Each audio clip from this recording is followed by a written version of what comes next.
AJ ನ್ಯೂಸ್ಗೆ ಸ್ವಾಗತ.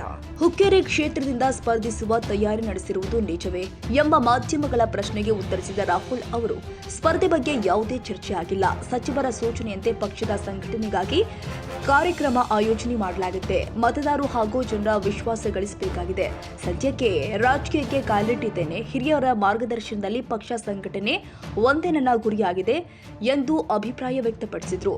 ಯುವಕರು ಕೈ ಜೋಡಿಸಿದ್ರಿಂದ ರಾಜ್ಯದಲ್ಲಿ ಕಾಂಗ್ರೆಸ್ಗೆ ಬಹುಮತ ಬಂದಿದೆ. ಆದರೆ ಪಕ್ಷವನ್ನ ಇನ್ನಷ್ಟು ಗಟ್ಟಿಗೊಳಿಸಬೇಕಾಗಿದೆ. ಹೀಗಾಗಿ ಯುವ ಆಯ್ಕೆ ಪ್ರಕ್ರಿಯೆ ಇವಾಗ ನಡೆದಿದೆ. ಮುಂದಿನ ದಿನಗಳ ವಿವಿಧ ರಾಜ್ಯಗಳಲ್ಲಿ ಪಕ್ಷ ಸಂಘಟನೆಗೆ ಹಗಲು ಇರಲು ಶ್ರಮಿಸಲಾಗುತ್ತೆ. ಪಕ್ಷವನ್ನ ತಳಮಟ್ಟದಲ್ಲಿ ಬಲಪಡಿಸಲು ಯುವ ಕಾಂಗ್ರೆಸ್ ಪಕ್ಷದ ಮುಖಂಡರು ಪ್ರತಿ ಬೂತ್ನಲ್ಲಿ ಪಕ್ಷದ ಕಾರ್ಯಕರ್ತರನ್ನ ಭೇಟಿಯಾಗಿ ಪಕ್ಷವನ್ನ ಗಟ್ಟಿಗೊಳಿಸುವ ಪ್ರಯತ್ನ ಮಾಡಲಾಗುತ್ತೆ ಎಂದಿದ್ದಾರೆ.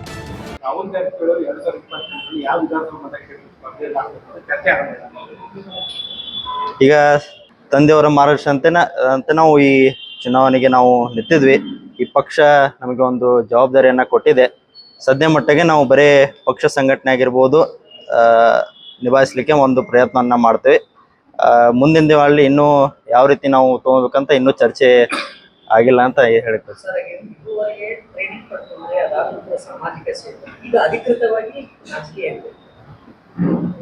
ಎರಡು ಸಾಮಾಜಿಕ ಸೇವೆ ಮುಂದುವರಿಯುತ್ತ ರಾಜಕಾರಣದಲ್ಲಿ ಈ ರಾಜಕಾರಣ ಮತ್ತು ಸಾಮಾಜಿಕ ಸೇವೆಯನ್ನ ಯಾವ ರೀತಿ ಸರಿದೂಗಿಸ್ಕೊಂಡು ಹೋಗ್ತೇವೆ ನಾವು ಕಳೆದ 3-4 ವರ್ಷಗಳಿಂದ ಸಾಮಾಜಿಕ ಆಗಿರ್ಬೋದು ಮತ್ತು ರಾಜಕೀಯ ಸಂಬಂಧಪಟ್ಟಂತ ಕ್ಷೇತ್ರಗಳಲ್ಲಿ ಸತತವಾಗಿ ನಾವು ಕೆಲಸ ಮಾಡ್ಕೊತ ಬಂದಿದ್ದೇವೆ.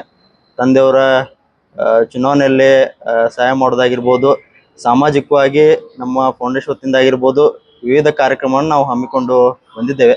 ಅದಕ್ಕೆ ಇನ್ನು ಮುಂದೆ ಕೂಡ ನಮ್ಮ ಯೂತ್ ಕಾಂಗ್ರೆಸ್ ವತಿಯಿಂದ ಏನೇನು ಮಾಡಲಿಕ್ಕೆ ಸಾಧ್ಯವನ್ನ ಎಲ್ಲವನ್ನ ನಾವು ಸಮಾಜ ಸೇವೆಯನ್ನ ನಿರಂತರವಾಗಿ ಜಾರಿ ಇಡ್ತೇವೆ ಅಂತ ಈ ಸಂದರ್ಭ ಹೇಳ್ತೇವೆ. ಯೂತ್ ಕಾಂಗ್ರೆಸ್ ಎಲೆಕ್ಷನ್ ಅಲ್ಲಿ ಪ್ರಚಂಡವಾದಂತ ಗೆಲುವು ಕೊಟ್ಟು ಇನ್ನು ರಾಜಕೀಯ ಫುಲ್ ಟೈಮ್ ರಾಜಕೀಯ ಮಾಡಬಹುದು ಅಂತ ಹೇಳಿ ಜನಾನೇ ಸರ್ಟಿಫಿಕೇಟ್ ಯಾವ ಕ್ಷೇತ್ರ ಇನ್ನು ಅದ್ರ ಬಗ್ಗೆ ನಾ ಹೇಳ್ದಂಗೆ ಇನ್ನೂ ಚರ್ಚೆ ಆಗಿಲ್ಲ. ಸದ್ಯಕ್ಕೆ ನಾವು ಬರೀ ಒಂದು ಜನರ ಆಶೀರ್ವಾದ, ಜನರ ಪ್ರೀತಿ ಗಳಿಸಲಿಕ್ಕೆ ತಂದೆ ಕೊಟ್ಟಂತ ಜವಾಬ್ದಾರಿಯನ್ನ ನಾವು ಪೂರ್ಣಗೊಳಿಸಲಿಕ್ಕೆ ಪ್ರಯತ್ನ ಮಾಡ್ತಾ ಇದ್ದೇವೆ. ಅದ್ರ ಬಗ್ಗೆ ಇನ್ನೂ ಚರ್ಚೆ ಆಗಿಲ್ಲ ಅಂತ ಹೇಳೋದು.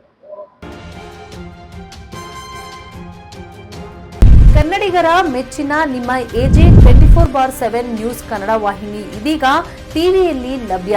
ವೇಳೆ ನೋಟಿಸ್ ಕೊಟ್ಟಿದ್ರೆ ವಾಪಸ್ ತಗೋತೀವಿ.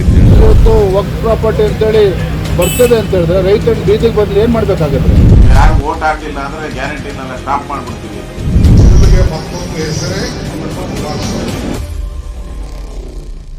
ಕರ್ನಾಟಕ ಮತ್ತು ದೇಶ ವಿದೇಶ 360 ಡಿಗ್ರಿ ಸುದ್ದಿ ಹಾಗೂ ಉತ್ತರ ಕರ್ನಾಟಕ, ಬೆಳಗಾವಿ, ಬಾಗಲಕೋಟೆ, ಧಾರವಾಡ, ಹಾವೇರಿ, ಗದಗ, ಬಿಜಾಪುರ ಜಿಲ್ಲೆಯ ಕ್ಷಣ ಕ್ಷಣದ ವಿವರವನ್ನ ಪಡೆಯುವುದಕ್ಕೆ ಎಜೆ 24/7 ನ್ಯೂಸ್ ಕನ್ನಡ ವಾಹಿನಿಯನ್ನ ಲೈಕ್ ಮಾಡಿ, ವಿಡಿಯೋಗಳನ್ನ ಶೇರ್ ಮಾಡಿ, ಕಮೆಂಟ್ ಮಾಡುವ ಮೂಲಕ ನಮ್ಮ ವಾಹಿನಿಗೆ ಸಹಕಾರ ನೀಡಿ ಮತ್ತು ಚಾನೆಲ್ ಅನ್ನ ಸಬ್ಸ್ಕ್ರೈಬ್ ಮಾಡಿ. ಧನ್ಯವಾದಗಳು.